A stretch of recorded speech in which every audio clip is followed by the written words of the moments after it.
Lately, the Ten Commandments have made headlines, particularly in Louisiana, where there have been efforts to display them in public spaces like classrooms or in other places like government buildings. These efforts aim to enshrine moral principles in public life, reminding people of their importance. This has been controversial, as we have such a thing in the United States as the separation of church and state. The Ten Commandments have always held a prominent place in Jewish tradition for centuries. Yet, their place in Jewish practice, or where we placed them, wasn't without controversy. You see, when the times of the Mishnah around 2,000 years ago, the Ten Commandments were recited in public prayers, right before the Shema. The Talmud tells us that the practice of publicly reciting them was discontinued to preserve the integrity of the entire Torah, as early sectarians could claim that only these commandments were given by God, sidelining the rest of the Torah's teachings. This historical debate reveals that how we understand the Ten Commandments is about more than public displays. It's about how they fit into the broader context of law, tradition, and our belief. How we understand what happened at Sinai, it's also subject to deep debate among scholars, mystics, and rabbinic sages. There are two schools of thought that offer contrasting perspectives on the nature of revelation. On the one hand, we have the maximalist view, telling us that what was revealed at Sinai was not just the Ten Commandments, or even the 5 books of Moses, but everything that we will ever know. What we call Torah is the source code of existence, containing the full depth of God's wisdom. What was revealed at Sinai was not limited to what Moses and the Israelites understood at the time. Instead, it included everything that would ever be interpreted, everything that would be understood and taught across all generations. The Midrash teaches that the Torah existed before the world was created, and it was the blueprint for creation. When God gave Moses the Torah at Sinai, he was not just revealing a set of laws and instructions for a particular time and place. God was unveiling the infinite potential of Torah that transcends time, space, and even context. Another legend tells us that Moses saw in a vision generations of Jewish scholars and students studying the Torah in the future. He saw them discussing its deeper meanings, interpreting its laws, and uncovering all its secrets.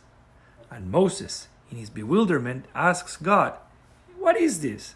I didn't receive this." And God replied, "This too was given to you on Sinai." The maximalist view is then that at Sinai Moses received the Torah that would unfold throughout history, the Torah of every future rabbi, every future commentator, every child asking a question, every future soul that engages with these texts. In this sense, Sinai was a cosmic event that encapsulated the infinite wisdom of the divine, a wisdom that would continue to unfold across time.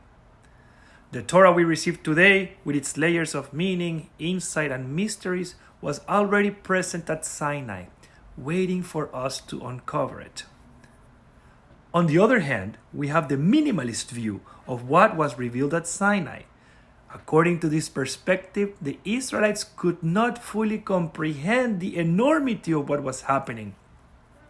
The Torah tells us that the people were afraid, trembling before the divine presence, and even fainting under the weight of the revelation. There's a fascinating midrash in Mechilta de Rabbi Ishmael that describes how the people fainted upon hearing God's voice. The tradition suggests that the Israelites only heard the first word of the Ten Commandments, and this word is Anochi, the Hebrew word for I or I am. Some interpretations go even further, saying that the people only heard the first letter of that word, the letter Aleph. This is a Zen Judaism moment. What is the sound of an Aleph? In its most basic form, the Aleph is a silent letter, representing the unspeakable, the infinite presence of God.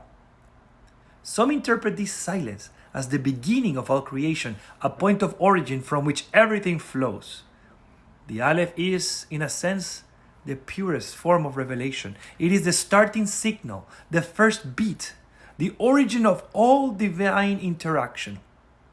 If all the Israelites heard at Sinai was the Aleph, it may mean that the true revelation was not a torrent of information, but a single quiet moment of connection, a tuning in, a signal being sent from God to humanity. The people could not comprehend the fullness of God's wisdom, but they received the essence of that connection, like the signal of a Wi-Fi network being transmitted across space and time, the first vibration of the divine wave reaching and connecting to those who are open to receiving it.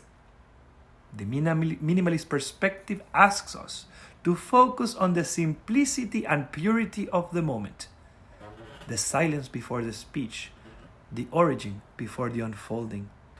In this view, the revelation at Sinai is not only about the knowledge we can understand, but also about the deep encounter with the divine that remains beyond our grasp.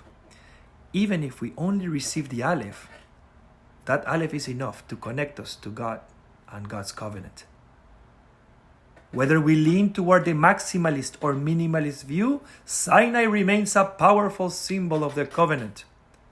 The Torah is not just a set of laws and commandments. It is a living document, a dialogue between God and us that evolves across generations.